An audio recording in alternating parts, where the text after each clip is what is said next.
आगे बढ़ते हुए बात करेंगे अध्याय नंबर 4। अध्याय नंबर 4 है दो चरों वाले रैखिक समीकरण। तो यहाँ पे हम समझ लेते हैं दो चरों वाले रैखिक समीकरण के बारे में छोटा सा एक इंट्रोडक्शन। देखो यहाँ पे जो है चर नाम आया है, तो हम यहाँ पे समझ लेते हैं चर राशियाँ क्या होती है, और हम देख लेते हैं अचर राशियाँ क्या होती है। ठीक है, और रैखिक भी आया है आपके, तो रैखिक का भी मतलब समझ लेते हैं। और जब हम इन सबका मतलब समझ जाएंगे तो हम यहाँ पे देखेंगे दो चरों वाले रैखिक समीकरण का मानक रूप क्या देखेंगे। दो चरों वाले रैखिक समीकरण का मानक रूप हम यहाँ पे देखेंगे। ठीक है गाइस, मानक रूप। तो अगर हम इसमें बात करेंगे तो सबसे पहले चर की बात कर लेते हैं। देखो चर राशियाँ क्या होती है, तो जो हमारे अल्फ़ाबेट लेटर होते हैं ए से लेकर जेड तक, उनको हम बोलते हैं चर राशियाँ। ठीक है, और अगर कहीं पे आपके चर के अलावा वापस से जैसे आपको एक्स वाई जेड भी दे दिया है और साथ में ए बी सी भी आपको दे दिया है, तो फिर वहाँ पे ए बी सी को वास्तविक संख्याएं काउंट किया जाता है। ठीक है, लेकिन अगर हम चर की बात करें तो ए से लेकर जेड तक के जो वर्ड होते हैं उनको हम बोलते हैं चर राशियाँ। ठीक है, अचर राशियों की हम बात करें तो जो हमारी गिनती वाली संख्याएं होती है, ठीक है, जो हमारी गिनती वाली संख्याएं होती है उनको हम बोलते हैं अचर राशियाँ। क्या बोलते हैं? अचर राशियाँ। एक और आता है आपके रैखिक। रैखिक का मतलब क्या होता है? जिस समीकरण में चर की घात कितनी लगी होती है, चर की घात कितनी होती है, एक होती है, उसको हम बोलते हैं रैखिक। ठीक है, रैखिक का मतलब होता है चर की घात एक लगी होना।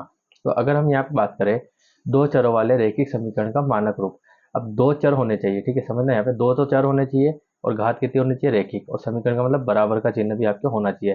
तो ऐसी जो आपके समीकरण होती है वो होती है a x plus b y plus c बराबर जीरो। ये जो होती है ये दो चरों वाला रैखिक समीकरण का मानक रूप है, और ये परीक्षा में आपसे काफ़ी ज़्यादा बार ऑब्जेक्टिव में पूछा जाता है कि दो चरों वाले रैखिक समीकरण का मानक रूप लिखिए। तो यहाँ पे आपको याद रखना है। ठीक है, तो ये हमारा चैप्टर का एक छोटा सा इंट्रोडक्शन था। आई थिंक आपको समझ में आ गया होगा।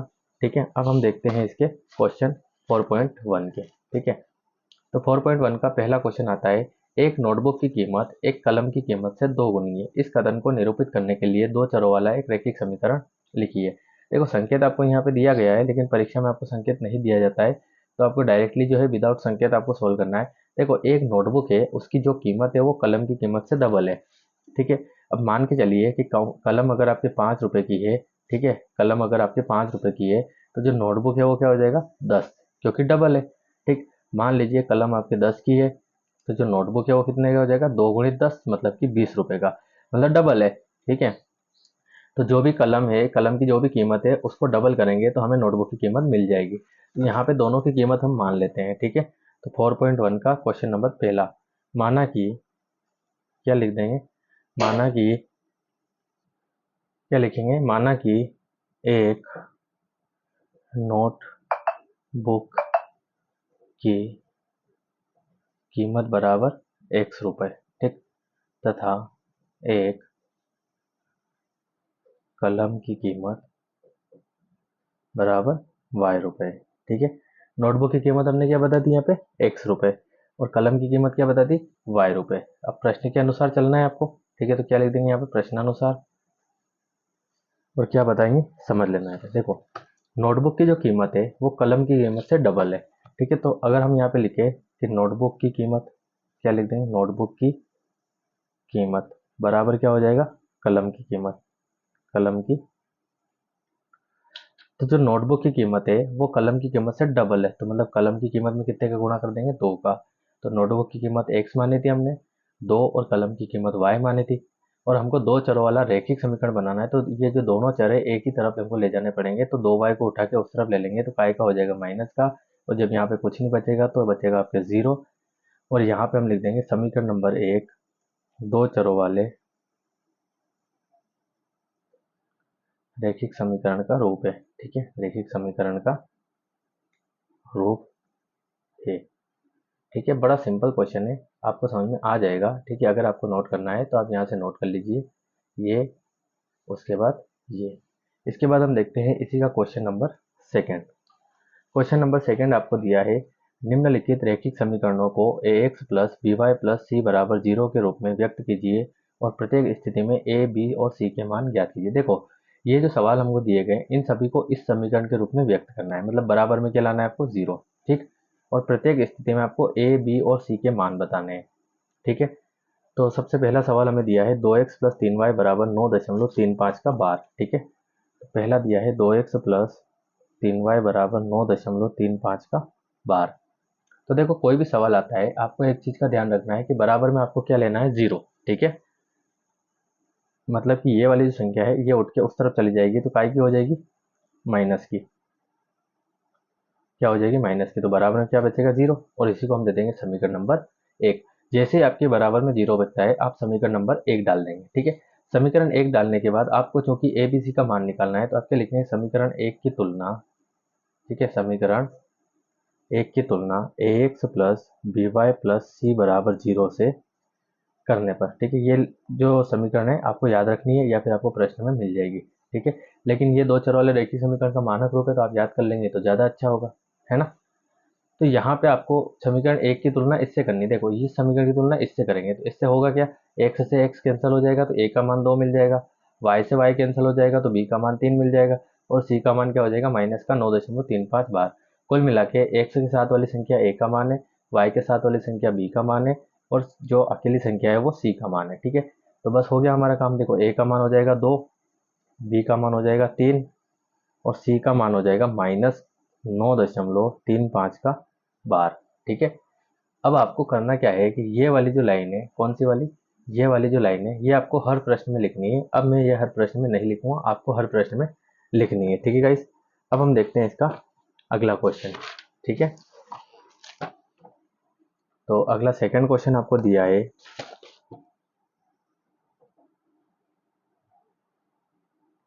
x माइनस वाई बटे 5 -10 बराबर 0। तो देखो इस वाले समीकरण में पहले से हमें 0 बराबर में दिया है तो हम डायरेक्ट लिख देंगे। ठीक है, बराबर 0 और समीकरण नंबर 1। यहाँ पे आपको पूरी लाइन लिखनी है, इससे पहले वाले जो क्वेश्चन में मैंने यहाँ पे लिखी थी वो। ठीक है, जिसके बाद आपको ए का, बी का और सी का मान मिल जाएगा। ए का मान क्या हो जाएगा, जो एक्स के साथ में, अब अभी तो हम देखते हैं एक्स के साथ में कोई भी संख्या नहीं है तो कितना मान के चलेंगे, 1। ठीक है, वाई के साथ में कुछ नहीं है तो 1, लेकिन बटे में क्या है, 5, और साथ में चिन्ह क्या है, माइनस। ठीक है, सी की हम बात करें तो सी का मान हो जाएगा 10। ठीक है, तो ये था आपके सेकेंड जो है इसका सवाल। अब हम देखते हैं इसके तीसरे सवाल की। तो माइनस का 2x प्लस का 3y बराबर में 6। अगर इस सवाल की हम बात करें तो इसमें 6 आ रहा है बराबर में, तो उसके लिए हमें क्या करना पड़ेगा, 6 को उठा के इस तरफ ले लेंगे, काय का हो जाएगा माइनस का, और ये समीकरण 1।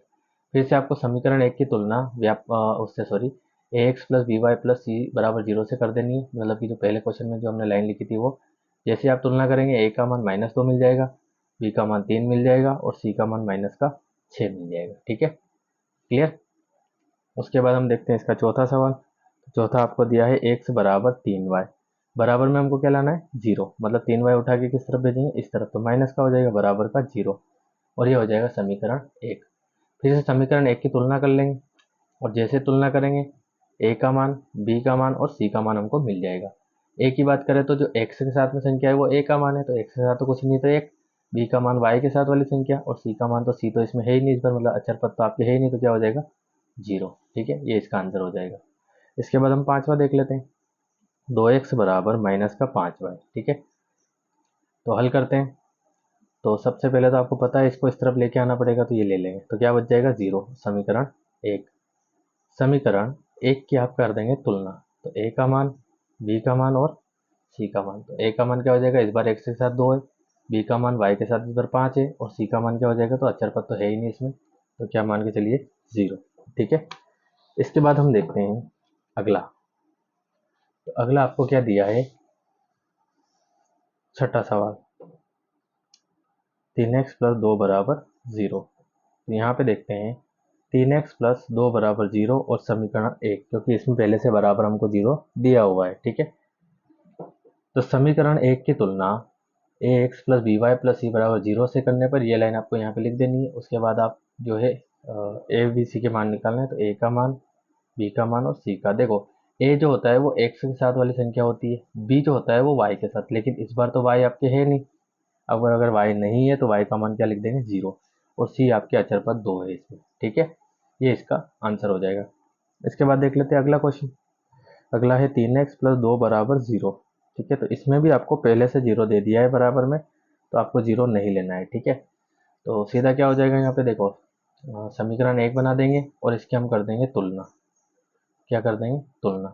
तुलना करेंगे तो a का मान x के साथ वाली संख्या बी का मान वाई के साथ वाले, तो वाई तो है नहीं तो 0, और सी का मान अचर पद हो जाएगा आपके 2। ठीक है, उसके बाद हम देखते हैं यहाँ पे y माइनस 2 बराबर 0। तो देखो y माइनस 2 बराबर 0, तो बराबर में 0 पहले से है तो समीकरण नंबर 1, ये बराबर का साइन है। तुलना कर देंगे समीकरण 1 की किससे, a x plus b y plus c बराबर 0 से। तो ए का मान मिल जाएगा, बी का मिल जाएगा और सी का मिल जाएगा। तो ए का मान क्या हो जाएगा, तो जो एक्स के साथ है, तो देखो इस समीकरण में हम देखते हैं तो एक्स के साथ में संख्या तो बाद में आएगी, पहले एक्स ही आना चाहिए, एक्स तो है ही नहीं इसमें। अगर ऐसी कंडीशन में एक्स नहीं है तो एक्स का मान 0, वाई के साथ में कुछ संख्या नहीं है तो 1 मान के चलेंगे, और सी का मान तो माइनस का 2, आपको चिन्ह बिल्कुल साथ में लेना है, ऐसा नहीं कि आप चिन्ह को इग्नोर कर रहे हैं। ठीक है, लास्ट सवाल है इसका 5 बराबर 2x। ठीक है, तो इसको भी हल कर लेते हैं। तो 2x को इस तरफ भेजेंगे, ठीक है, या फिर आप एक काम करिए 5 को इस तरफ भेज दीजिए, यहाँ 0 बच जाएगा, 0 बराबर 2x, और जब 5 इस तरफ आएगा तो माइनस का जमा के लिख दीजिए, 2x माइनस 5 इस तरफ और 0 इस तरफ, ये हो जाएगी समीकरण 1। तुलना कर देंगे, तुलना करेंगे कि तो मान निकल जाएगा, a का मान क्या हो जाएगा 2, b का मान क्या हो जाएगा जो y के साथ होता है, y तो इसमें है नहीं तो 0, और c का मान हो जाएगा -5, और ये हो जाएगा आपके आंसर। ठीक है गाइस, तो ये था आपके 4.1 का क्वेश्चन नंबर पहला और क्वेश्चन नंबर दूसरा। ठीक है, मिलते हैं नेक्स्ट वीडियो में 4.2 के सॉल्यूशन के साथ। ठीक है, अब अगर आपको यहाँ पे 4.1 का पूरा सॉल्यूशन नोट करना है तो मैं आपको एक बार स्क्रीनशॉट दे देता हूँ यहाँ से। ठीक है, ये, ठीक है, ये, और इसका जो छोटा सा हमने एक इंट्रोडक्शन देखा था, ठीक है, वो भी आप नोट कर लीजिए।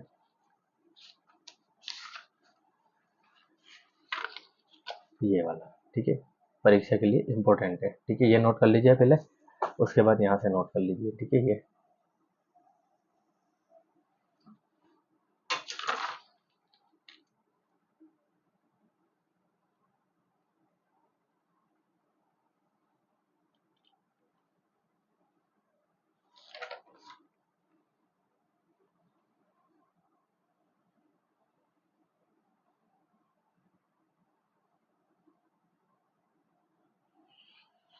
ठीक है, इसी के साथ ये प्रश्नावली आपकी खत्म होती है। मिलते हैं नेक्स्ट वीडियो में प्रश्नावली 4.2 के साथ, और 4.2 के साथ ये चैप्टर हमारा हो जाएगा फिनिश। ठीक है, आप तैयारी करते रहिए क्योंकि अर्धवार्षिक में आपको एनसीईआरटी सिलेबस पूछा जाएगा। ठीक है।